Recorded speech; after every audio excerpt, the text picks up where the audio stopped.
Kapten Dimas Prayoga, prajurit elit TNI AD, baru saja kembali dari misi penyelamatan yang membahayakan nyawa saat namanya dilewelukan sebagai pahlawan. Hidupnya justru berubah arah ketika sang ayah yang sekarat, seorang mantan jenderal penuh misteri, memintanya untuk menikahi Anjani, seorang dokter militer muda dan cerdas, tanpa cinta dan tanpa banyak tanya. Mereka menikah. Namun, bahtera pernikahan mereka tak seindah yang dibayangkan. Dimas diam-diam mendapat misi rahasia, mengungkap dan mengeksekusi pengkhianat dalam tubuh TNI, seseorang yang telah menyebabkan tewasnya banyak pasukan karena membocorkan misi rahasia yang tak ia sangka. Semua bukti justru menyeretnya ke dalam keluarga barunya, bahkan ke arah istrinya sendiri. Anjani ternyata bukan sekadar dokter. Ia adalah agen intelijen militer yang juga sedang menyelidiki siapa pengkhianat sesungguhnya, dan target utamanya adalah Dimas sendiri. Di tengah dilema cinta dan loyalitas negara, Dimas harus mengambil keputusan, mengungkap kebenaran yang akan menghancurkan istrinya, atau menjalankan misi yang akan membuatnya mengorbankan semua hal yang ia sayangi.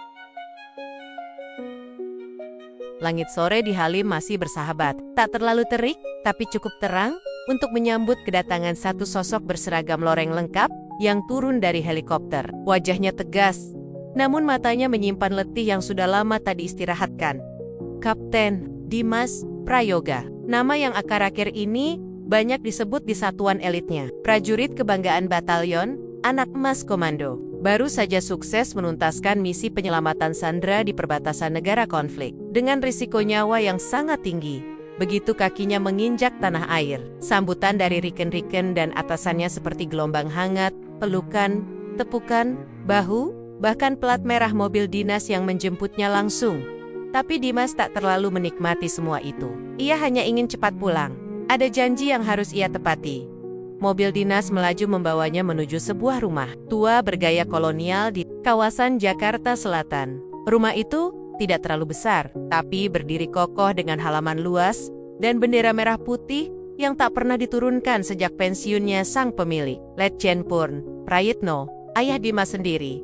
Dimas turun dari mobil, menatap rumah itu lama. Entah kenapa, ia merasa napasnya sedikit berat.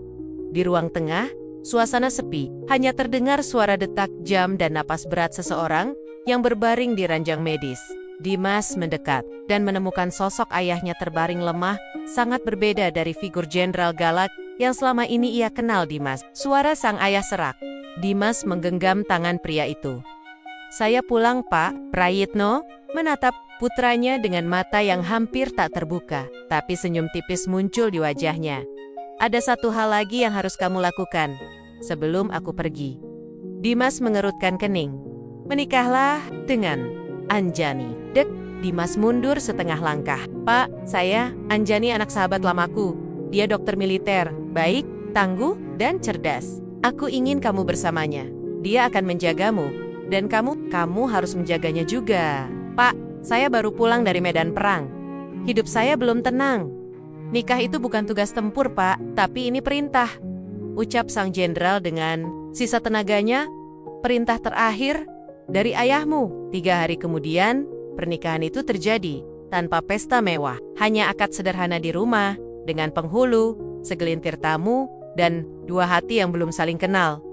Anjani, dokter militer muda, wajahnya ayu, matanya tajam namun menenangkan. Ia terlihat tenang saat akad berlangsung, meski Dimas bisa melihat tangannya sedikit bergetar saat menyodorkan buku nikah. Malam pertama mereka bukan seperti di film-film. Tidak ada romantisme, apalagi pelukan hangat. Yang ada hanya 2 orang asing yang tiba-tiba tinggal serumah di kamar yang sama, tapi memilih berdiam di 2 sisi ranjang yang berbeda. "Aku tahu kamu gak pengen ini, Kapten," ucap Anjani pelan. Di tengah sunyi, Dimas hanya menoleh sekilas. "Aku juga tahu kamu dipaksa." Anjani mengangguk kecil. "Tapi, kalau ini bisa bikin ayahmu tenang, kita jalani aja, perlahan." Untuk pertama kalinya malam itu, Dimas menatap istrinya lebih lama. Ada sesuatu di mata perempuan itu, bukan sekadar kecantikan, tapi keteguhan. Seperti tentara, seperti dia. Hari-hari selanjutnya berjalan canggung. Dimas sibuk di markas, Anjani di rumah sakit militer. Mereka jarang bicara, kecuali soal hal-hal remeh. Tapi anehnya, kehadiran Anjani mulai mengubah ritme hidup Dimas. sarapan yang tiba-tiba ada, baju dinas yang sudah disetrika rapi. Bahkan luka lama di bahunya yang tiba-tiba sudah dioles salep tanpa ia sadari. "Kenapa kamu ngelakuin ini semua?" tanya Dimas suatu malam. "Karena aku istrimu," jawab Anjani ringan. "Dan karena aku nggak bisa diem melihat luka yang dibiarkan." Dimas tertunduk. Ini bukan yang ia harapkan, tapi di dalam hatinya mulai ada ruang yang Anjani isi, pelan-pelan. Namun, kedamaian itu tak bertahan lama. Satu malam, Dimas dipanggil ke markas oleh atasannya. "Bukan panggilan biasa. Kapten, kita punya masalah," kata Kolonel Arwan, atasannya yang juga mentor lamanya. "Ada kebocoran besar. Informasi misi di wilayah konflik bocor sebelum tim kita sampai. Banyak prajurit gugur. Kita curiga ada pengkhianat di dalam tubuh TNI." Dimas mengernyit. "Saya harus cari. Siapa orangnya?" "Bukan cuma cari, Kapten. Kau harus mengeksekusinya. Ini operasi hitam.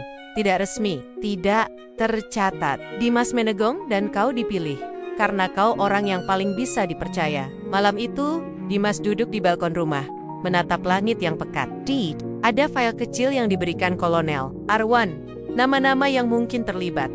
Dan di halaman terakhir, satu nama membuatnya nyaris menjatuhkan berkas itu dari tangannya. Dr. Anjani Larasati, istrinya. Sejak malam itu, Dimas berubah. Bukan karena ia ingin berubah, tapi karena ia harus tiap kali menatap Anjani, wanita yang perlahan mulai ia pedulikan. Boken, Ea, Kegumi. Sebuah bayangan kelam menyelinap dayam-dayam ke dalam pikirannya. Bagaimana kalau dia benar-benar pengkhianat itu? Hari-hari berlalu dengan lebih banyak diam daripada kata. Anjani tetap seperti biasa. Bangun pagi, menyiapkan sarapan, lalu berangkat ke rumah sakit. Tapi Dimas merasa ada yang ganjil. Sesekali Anjani menerima telepon sambil menyendiri di balkon belakang. Sesekali ia pergi lebih awal dan pulang lebih larut dari biasanya. Awalnya Dimas menepis kecurigaannya, tapi berkas rahasia di laci mejanya terus memanggilnya untuk mengingat nama Anjani. Ada D D A F T A R .NAMA. Istrinya, penyelidikan Dimas dimulai pelan. Ia mulai membuka kembali data lalu lintas komunikasi jaringan internal. Beberapa sinyal keluar memang berasal dari titik rumah sakit militer tempat Anjani bertugas. Namun, Dimas sadar, bukti digital tak selalu bisa dipercaya. Siapapun bisa memakai jalur itu. Maka ia mulai mengamati langsung. Diam-diam, ia mengikuti Anjani setelah jam kerja. Beberapa kali Anjani tak langsung pulang, tapi mampir ke satu lokasi, sebuah rumah tua di kawasan Cipete yang tampak kosong dari luar. Dimas menunggu dari kejauhan. Anjani masuk. Tak ada yang keluar selama 2 jam. Ketika Anjani pulang, Dimas menyelinap mendekat, memeriksa rumah itu, terkunci rapat. Tak ada tanda-tanda aktivitas, kecuali sebuah kamera pengawas tersembunyi di sudut atap. Ini bukan rumah kosong biasa. Suatu malam, saat Dimas sedang membersihkan senjatanya di ruang belakang, Anjani tiba-tiba muncul. "Kamu lagi nyiapin misi ya?" tanyanya pelan, duduk di seberang Dimas. Dimas menoleh cepat. "Kok kamu tahu? Aku bukan istri yang gak peka," jawabnya sambil tersenyum kecil. "Kamu makin jarang ngomong, makin sering keluar malam. Matamu tajam kayak lagi di lapangan." Dimas terdiam. Ingin rasanya ia berkata jujur. Tapi bagaimana? Apa yang bisa ia katakan? Bahwa mungkin saja wanita di depannya ini targetnya Anjani, katanya akhirnya. "Kalau suatu saat kamu tahu aku bukan orang yang kamu kira, kamu bakal apa?" Anjani menatapnya lama. "Aku juga mau nanya hal yang sama ke kamu." Mereka saling diam, tapi di antara tatapan itu ada sesuatu yang berubah.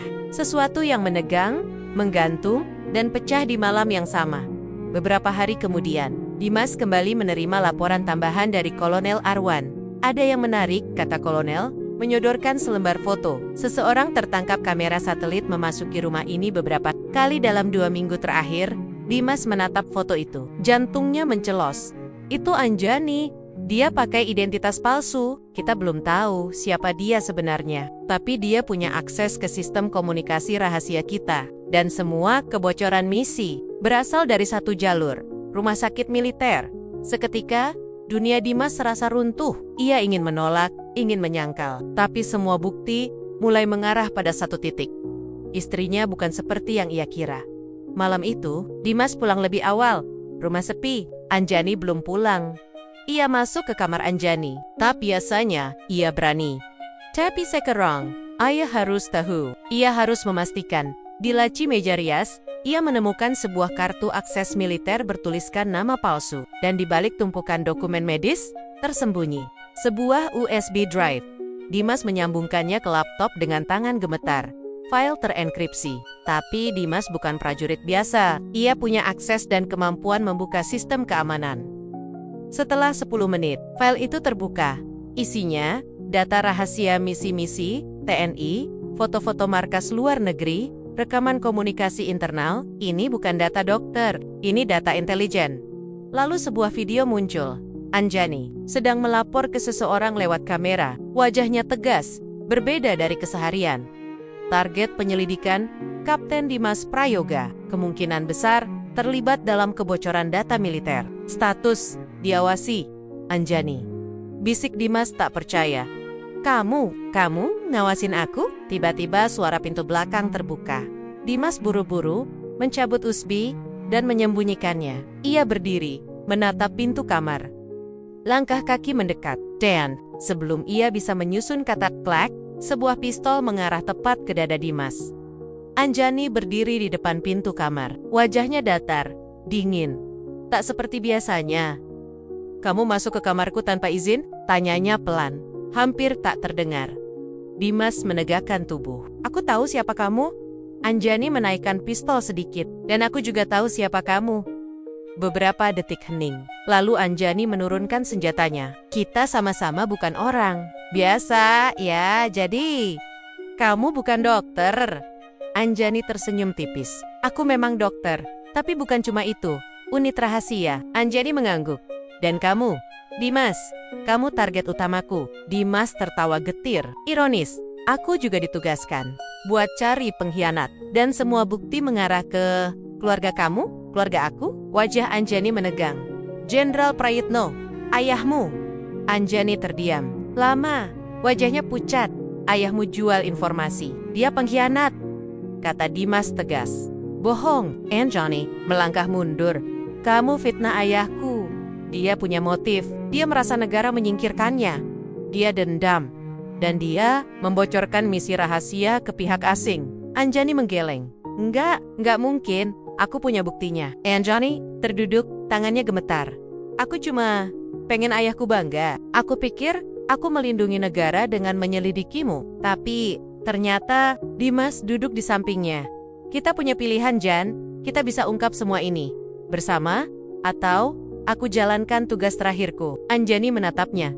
Tugas terakhir. Dimas menatap ke arah jendela. Malam makin gelap. Aku ditugaskan mengeksekusi pengkhianat, diam-diam tanpa jejak. Dan pengkhianat itu adalah ayah mertuanya sendiri.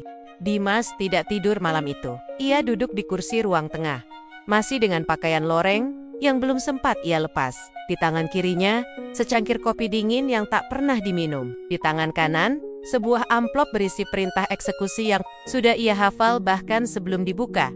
Anjani sudah masuk ke kamar. Tak banyak bicara setelah percakapan mereka soal sang jenderal. Tapi Dimas tahu, mata wanita itu menyimpan badai. Antara cinta dan pengkhianatan. Antara setia pada negara, pada darah. Pagi datang seperti biasa. Tapi tak ada yang terasa biasa. Rumah tua itu berdiri angkuh di pinggiran kota. Sedikit tersembunyi dari lalu lintas umum. Bangunan pensiun sang Jenderal Prayitno sekarang terasa seperti markas senyap penuh rahasia. Dimas masuk tanpa suara. Kunci pintu masih sama sejak dulu. Ia hafal setiap sudut rumah ini. Bahkan suara lantai kayunya pun masih bisa ia kenali. Di ruang belakang, Jenderal Prayitno duduk di kursi roda, menghadap jendela. Tubuhnya sudah lebih lemah dari terakhir kali Dimas melihat, tapi matanya tetap hidup, tajam. Seolah tahu kenapa Dimas datang. Kau datang untuk menegaskan kebenaran? Tanyanya, tanpa menoleh. Dimas tidak langsung menjawab. Aku tahu negara akan mengutus seseorang. Kupikir mereka akan mengirim pembunuh bayaran, tapi ternyata anakku sendiri yang datang. Lanjut sang jenderal, tersenyum pahit. Dimas berdiri di belakangnya. Kenapa, Pak? Karena aku tidak mau jadi boneka, kata sang jenderal pelan. Aku dibuang. Setelah semua yang kuberikan untuk negeri ini, mereka ambil pangkatku, reputasiku, dan aku membalasnya. Itu saja. Dengan membocorkan misi, membunuh prajurit-prajurit muda yang bahkan belum sempat kembali ke keluarganya, Jenderal Prayitno terdiam lama, lalu berkata, "Kau tak akan mengerti, Dimas. Negara ini lebih kotor dari yang kau bayangkan." "Saya tahu itu," ucap Dimas tegas. "Tapi saya tetap memilih berdiri di sisi yang benar." Jenderal akhirnya menoleh, tatapannya dalam. "Lalu sekarang kau akan membunuhku di rumah ini?" Dimas menghela napas panjang. "Saya menjalankan tugas, tidak lebih." Ia mengangkat pistol dari balik jaket lorengnya. Tangan kanannya gemetar. "Ini bukan musuh di medan perang. Ini bukan target biasa. Ini ayah dari wanita yang mulai ia cintai." Dimas menatap pria itu.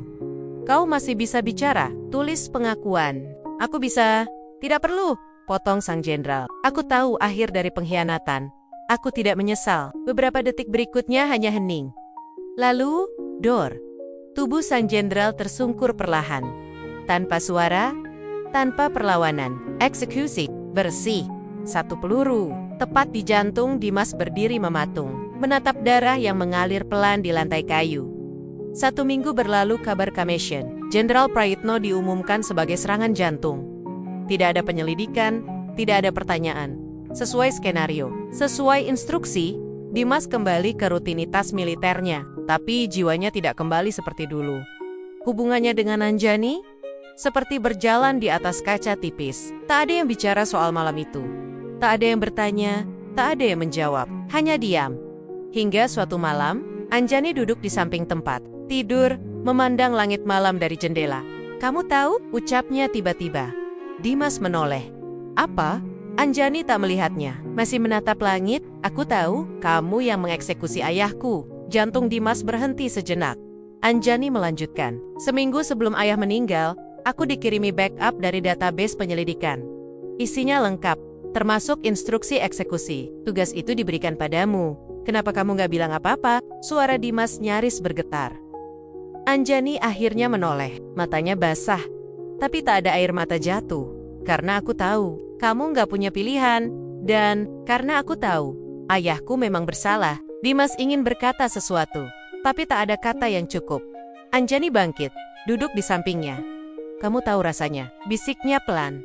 "Tinggal serumah sama orang yang membunuh ayahmu, dan tetap memilih mencintainya." Dimas menatap wajah itu. Lelah, terluka, tapi tulus. "Dan kamu tahu rasanya," balas Dimas lirih, "mencintai wanita yang bisa saja menjebakmu, tapi tetap kamu lindungi. Bahkan setelah kamu bunuh ayahnya." Mereka tertawa pelan. Bukan tawa bahagia, tapi tawa dua jiwa yang sama-sama retak. "Aku nggak mau tahu apa yang terjadi ke depan, Mas," ucap Anjani sambil menyandarkan kepala ke bahunya. "Tapi malam ini, biar aku tetap di sini, di sisi kamu."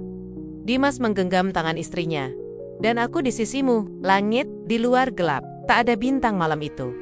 Tapi di dalam rumah kecil itu, dua jiwa yang pernah saling mencurigai, kini saling memahami, saling menjaga. Dalam luka, dalam cinta, dan dalam diam,